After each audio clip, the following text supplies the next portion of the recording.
Hi, and welcome back to Awake in Life. I'm Harmesh, a nervous system practitioner and mentor. Today, I want to talk to you a little bit about stress. We all feel stress in one way or another every single day of our lives. It's something that we just can't get away from. Now, of course, there is good stress and there is bad stress. So, let me quickly talk about good stress. This is called eustress. And this is the type of stress that really keeps us motivated, keeps us living, gets us up in the morning. This is the kind of stress that, in small bursts, is actually quite good for us. It helps us to develop resiliency, it helps us to practice stress management techniques, it helps us to really learn how stress affects us and what we can do to manage that stress. Then there are the other types of stress, the stress that most of us feel, and which can turn into chronic stress or even, worst case scenario, burnout. These are the kinds of stresses in life that don't have a short term or a quick resolution, and they seem to be hanging around for lengthy periods of time.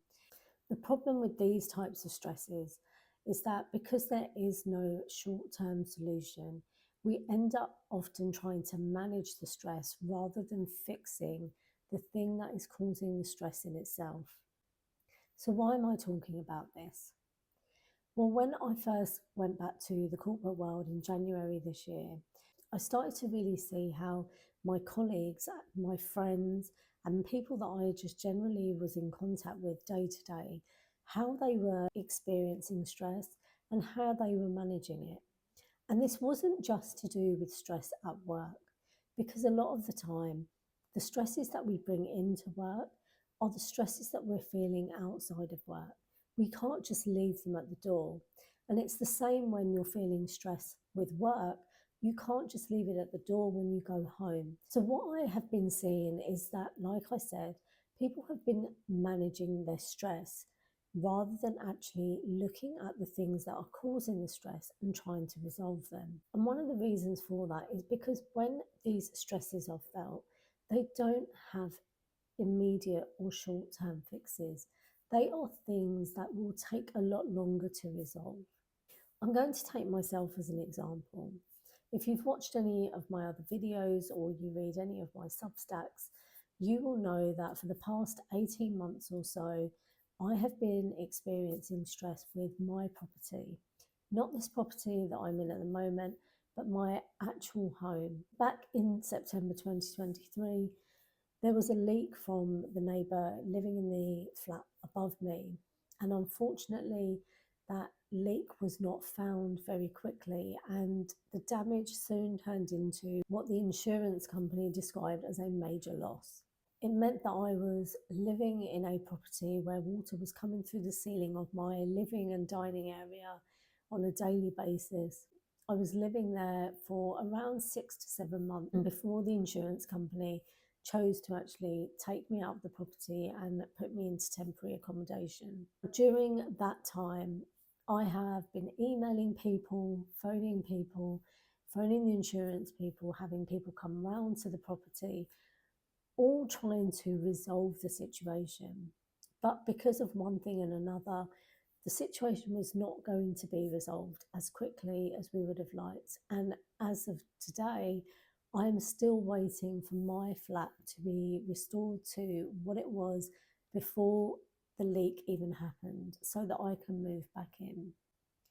This has been an 18-month journey of constant stress.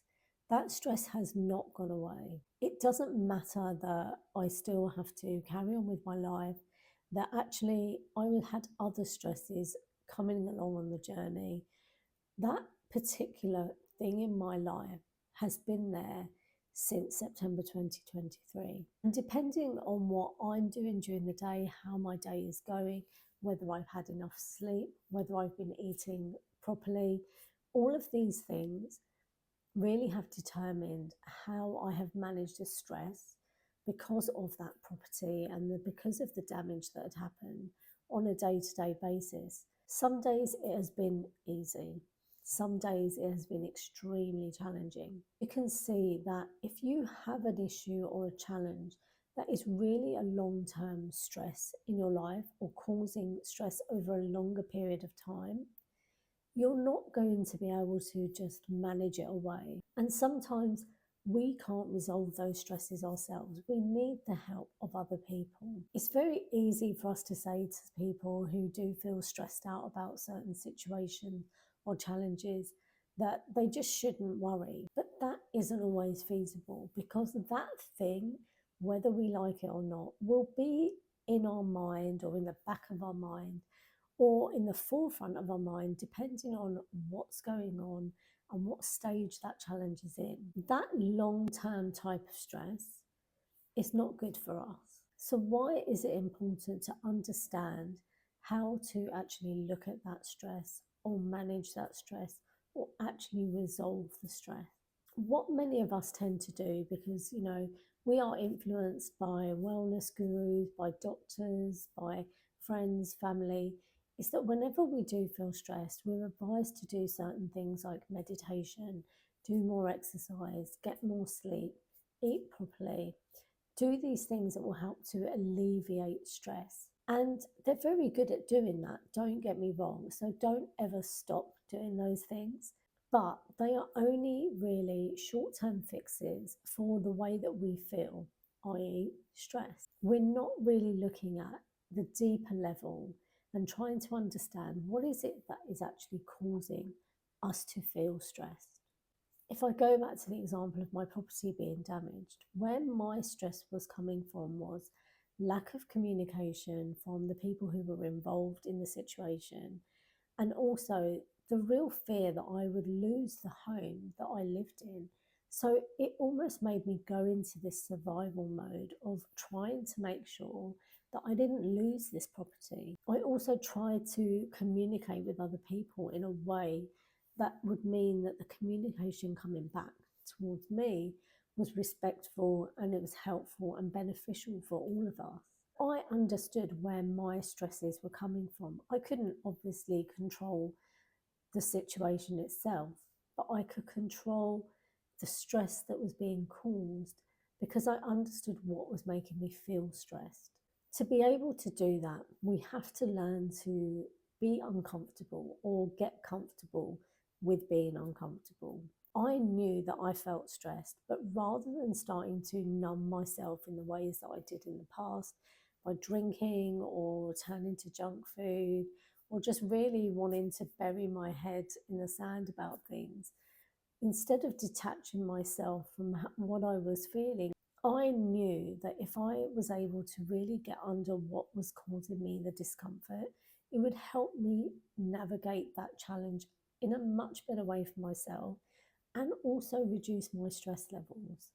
And it's not a surprise that I had family and I had friends saying to me when they heard what was going on in my life, they were amazed that I was able to actually navigate this without losing my shit.